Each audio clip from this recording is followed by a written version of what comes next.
I did a post earlier putting it out there asking people that did it not feel weird that something is going on behind the scenes and what that might be? I want to put something out to you because it happened during COVID and so many of you forgot and many actually remembered and reminded me. So I went in and did some digging. Do you remember back in 2020 to 2022 during COVID, the federal government secretly did psychological warfare on Canadian citizens?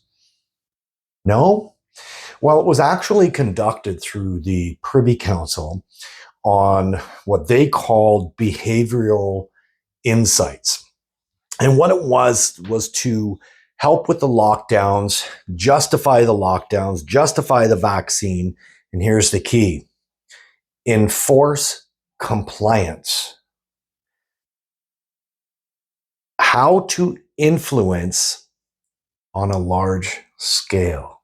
Does that sound familiar? Does that look familiar? Because it gets much worse. The more you dig into it. Now, this was all obtained through media. It's all verifiable through the Freedom of Information Act and all that stuff. Go look for yourself. I'm not doing your work for you. But it gets much worse. How did they do this? This is where it gets interesting. See, they rolled it out into 5 phases. And the first phase was fear. Fear-based messaging.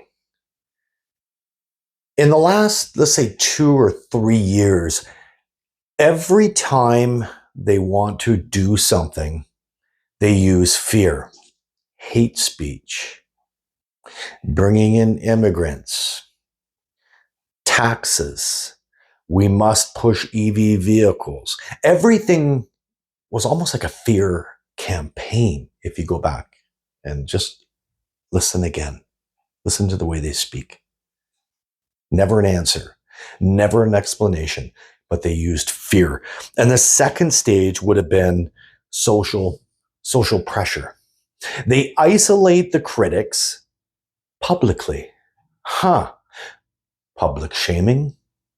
We saw that and we still see that today. Almost on a daily basis, they publicly shame the opposition leader, the opposition's followers.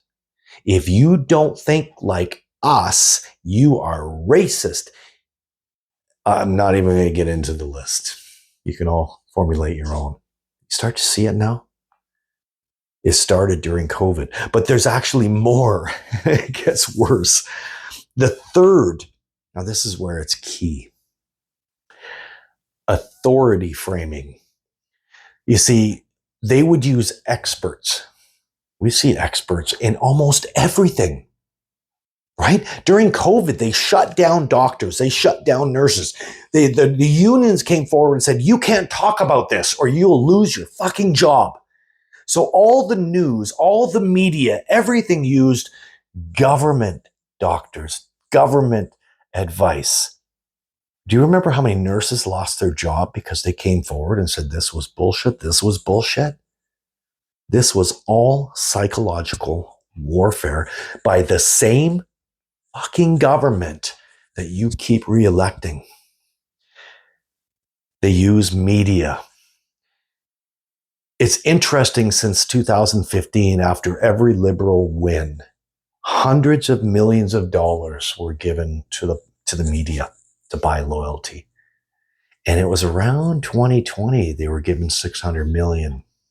Do you think they were buying loyalty, buying into the use and agreeing to the use of psychological warfare? Remember where I said in the last couple of years, 2 or 3 years, we've never seen such a negative publicity, negative campaign strategized towards opposition. Now, I'm saying opposition to the Liberals. It could be any party, but the official opposition being the Conservatives.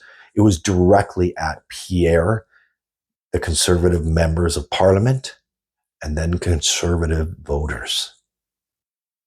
Does it start to make sense now? Because it gets worse. When you can't think it gets worse, it does. They used, on the fourth phase, simplified Messaging. The gun ban, great example. 100% bullshit. Weapons designed for military. Weapons designed to kill the most amount of people with the shortest period of time. And they kept repeating and repeating and repeating. Every time they spoke in Parliament, every time they spoke in the media, they repeated off of a script. Simplified messaging. If you ever watch the House of Commons and you want to see a liberal answer a question, the first thing they do is they stop, they go down and they pick up a piece of paper out of a binder. They're reading a script, short messaging, and you keep repeating that messaging. Anybody who's in the military and who's done the interrogation training in the US, they will know exactly what I'm talking about.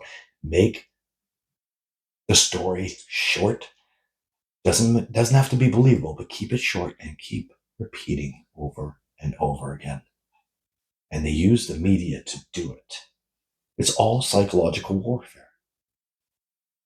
Then they use nudging. That's the fifth and final stage in this campaign of psychological warfare. Nudging, small pushes, reminders by the media. Do you notice how when something happens, corruption happens, all of a sudden, where'd it go? Where'd it go? Because something else happened. And the media focuses on that. And the conservatives knew it. They called it misdirection, redirecting. What happened to all the scandals? Right? I think after COVID, they continued. They realized how effective it was. I mean, how many people had 5 shots? And it did shit. They knew how effective it was. That's why when people started getting sick, they covered up the reports and they froze it, but they kept that campaign going to where we are today. If you look at the fear, number 1, the social pressure, number 2, the authority framing using experts and media, and the simplified messaging that they use, followed by the little nudges and those little reminders, same shit's happening today. And I always wondered, there's something bigger going on. And this government, I think today, is still continuing that psychological warfare. 100%. What do you think? Would this trusting liberal government back down from something that worked? When have you ever seen a political party abandon its values, abandon everything it believes, and concentrate on getting a majority government? Does it start to make sense now? Think about it.